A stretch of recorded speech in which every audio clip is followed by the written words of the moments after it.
Okay. Huh? You good? We good. Hold on. This is recording. That's recording.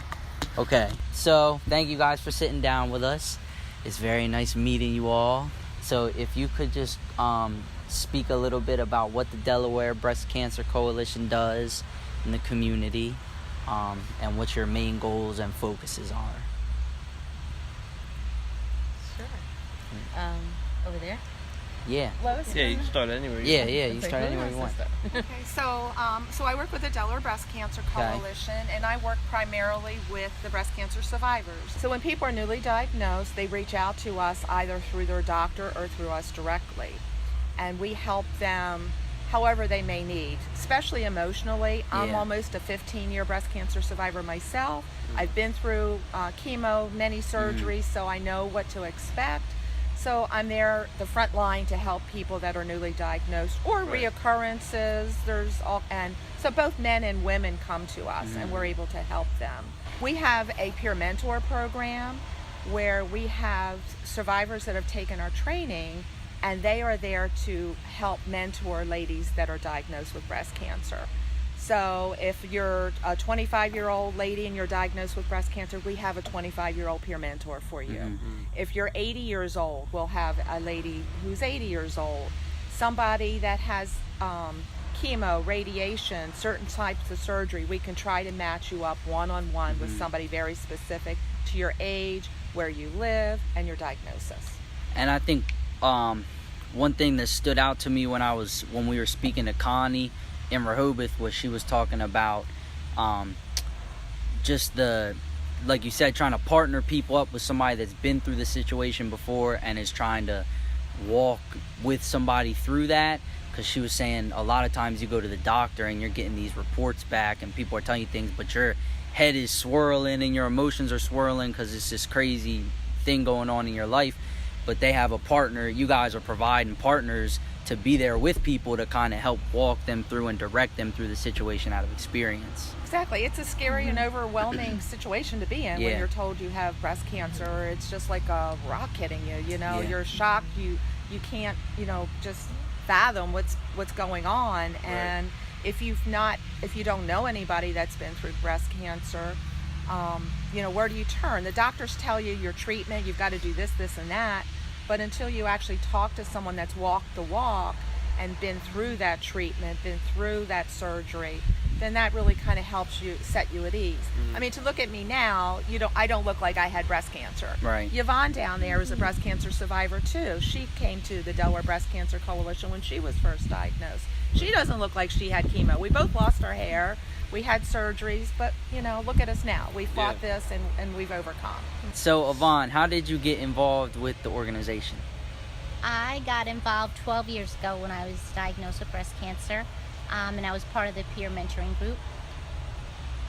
That's how I got involved. And also at that time, I see now they've had a lot of people that translate, but I did do a lot of the translating. I worked with the man. There's a lot of stuff that I got involved in, but mostly volunteer. Okay, cool.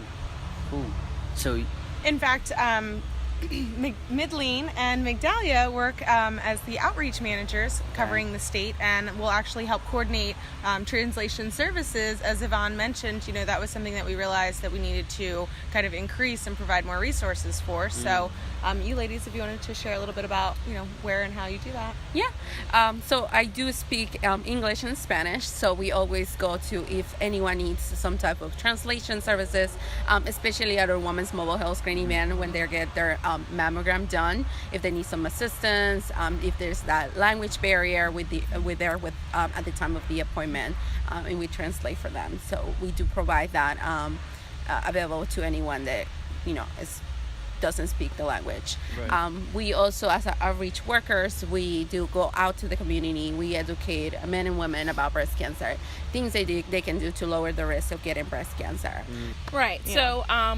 Some of those include there was a survivor, because I'm bilingual in English and Haitian Creole. There was a survivor who needed assistance with translation during her treatment for radiation. So I was able to step in and assist her with that, with the translation, and made sure that she understood everything and understood her options and everything.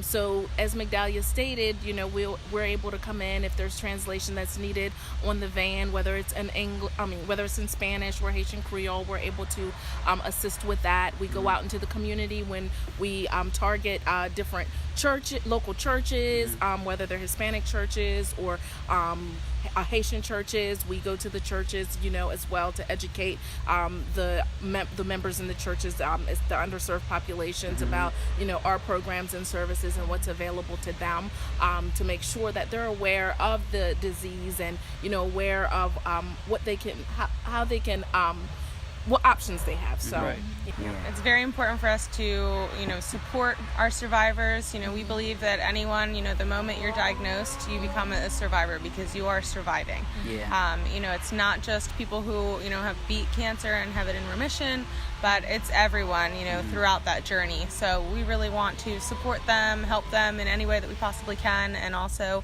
bring education to the communities and spread the awareness about the disease and how to fight it. Absolutely. So everyone just really needs to be aware, men, women, and men and women of all ages too. Right. The older you get, the higher your incidence rates are of breast cancer. So one out of every 8 women will get breast cancer in their lifetime. Okay. It's crazy. Addition That's to a very that, high rate. yes, it is a high rate. Breast cancer is the second leading cause of cancer death in women. There's no way to prevent breast cancer, but there's good treatment options available for someone diagnosed with breast cancer. Anything else? I don't know if I'm trying to go over the list of my breast health presentations. Do you want to do know your risks? No, we want to know what the risks are. Maybe Midley The or risk Migdalia, you factors. mentioned the risk factors. Some of the risk factors. Do you want to? So some of the risk factors associated with breast cancer is definitely being female. That's the number one risk factor, of course. But as we talked about, we know that men are also diagnosed with breast cancer. It's not as common as in females, but it can happen. And also African American women have a higher mortality rate of for breast cancer. So Caucasian women are diagnosed more frequently with breast cancer. However, African American women die more frequently from the disease. Their breast, they either tend to get diagnosed at a later stage, or their cancers are actually more aggressive. In some cases. So it's really important to get screened and to encourage your family and your friends to get screened as well. And then, as we talked about, another risk factor is having someone in your family who's had breast cancer, whether it's your mother, an aunt, a grandmother on maternal or paternal side. That also increases your risk of developing the disease. Now, risk factors does not necessarily mean that the person is going to get the disease. It just means that their chances of getting it are higher than someone else who doesn't have those risk factors. Right. Okay. So you can definitely learn more about risk factors by visiting our website. Yep, which is debreastcancer.org. Okay, cool. Yep. Yes. Well, we appreciate you ladies for sitting down with us today.